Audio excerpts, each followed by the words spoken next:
Sesi yang berkesan bagi saya adalah sesi daripada Pendeta Bob Fu seputar Theology of Reconciliation and Mission for the Gospel. Sesi yang paling berkesan bagi saya pada hari ini adalah sesi terakhir yang dibawakan oleh Pendeta Dr. Stephen Tong. Tema dari sesi ini adalah kekristenan dan tantangan zaman. Sesi yang paling berkesan bagi saya adalah sesi Dr. Timothy Keller. Sesi yang menyentuh diriku adalah sesi keempat yang diberitakan oleh Pendeta John Piper. Sesi yang paling berkesan bagi saya hari ini adalah ketika saya mendengarkan sesi dari Bapak Os Guinness, di mana ia memberikan pengertian tentang kitab Keluaran dan kebebasan manusia di zaman modern.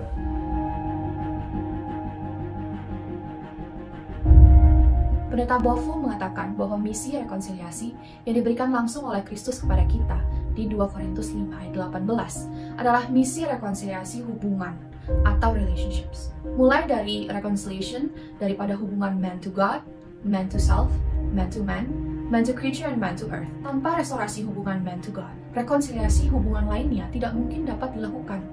Dan inilah yang Yesus lakukan di kayu salib. Dan itulah Injil yang kita bawakan kepada dunia. Man cannot achieve reconciliation on their own.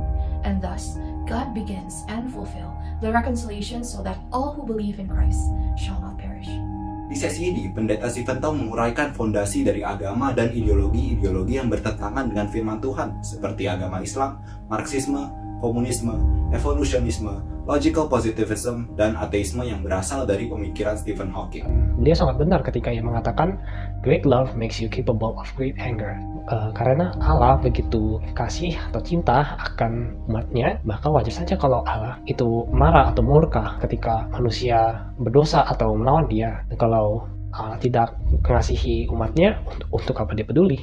Beliau mengatakan tentang ambisi yang kudus. Yesus pernah berkata, "Barang siapa yang seperti anak kecil ini menyebut namaku, maka dia akan masuk dalam kerajaan aku." Iman seorang anak kecil ini, meski dia tidak mengetahui apa dari tujuan Allah, tetapi dia tetap mengerjakan apa yang menjadi kewajibannya yang telah dijadikan, yang disuruh oleh Allah. Seseorang tidak dapat menjadi seorang yang penuh belas kasihan jika ia tidak memiliki kerinduan dalam hidupnya yang telah dipakai oleh Tuhan dalam mendengarkan maupun mengabarkan Injil. Bapak Os Guinness mengatakan satu konsep yang membuat saya sangat terkesan, yaitu noble transmission. Konsep ini sangat relevan bagi kehidupan kita zaman sekarang, di mana kita harus lebih giat dalam mempelajari kitab suci dan mengajarkannya kepada keluarga dan orang-orang sekitar kita.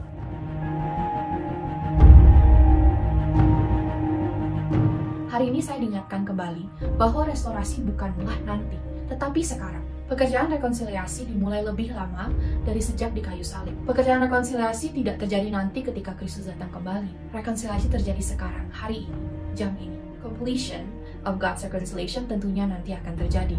Tetapi Tuhan memanggil kita untuk menyebarkan Injil restorasi sekarang. Saya diingatkan kembali bahwa pemahaman kita tentang already but not yet bukanlah alasan penundaan penginjilan. Toh nanti akan terjadi. Sebaliknya, ini adalah penyelesaian perang di mana terompet kemenangan telah dibunyikan. Kita harus memberitakan Injil dengan semangat membara, karena kemenangan sudah ada dan akhirnya sudah dekat. Saya semakin disadarkan bahwa segala pengetahuan yang tidak sesuai dengan firman Tuhan akan memiliki problema dalam dirinya sendiri. Lalu ada satu kalimat dari Pendeta Stephen Tong yang mengubah cara pandang saya adalah, apologetika bukan hanya untuk kita secara pasif membela diri, tetapi juga untuk menguak kesalahan dan kelemahan yang ada pada iman orang yang belum percaya. Berapologetika berarti kita tidak hanya menjawab tantangan dunia, tetapi juga menantang dunia. Kita lakukan hal ini karena kita yakin penuh bahwa Injil adalah kekuatan Allah yang menyelamatkan orang berdosa. Allah juga murka atau marah itu bukan sebuah marah yang tanpa arah gitu, tapi Allah marah dengan sebuah bentuk judicial yang menentang kejahatan. Allah adalah hakim yang adil, maka Allah akan menghukum orang berdosa sesuai dengan kejahatan-kejahatan dia. Kalau Allah hanya membiarkan itu terjadi, hanya yang penting kamu jangan gitu lagi ya, begitu, agar tidak seperti seorang pemarah, maka itu bukan Allah yang adil, itu bukan Allah yang patut disembah.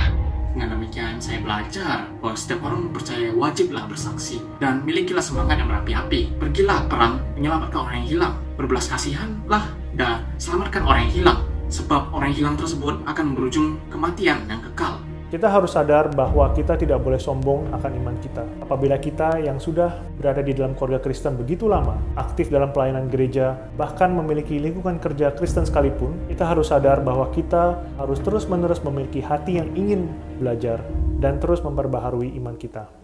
Thank you, Global Convention.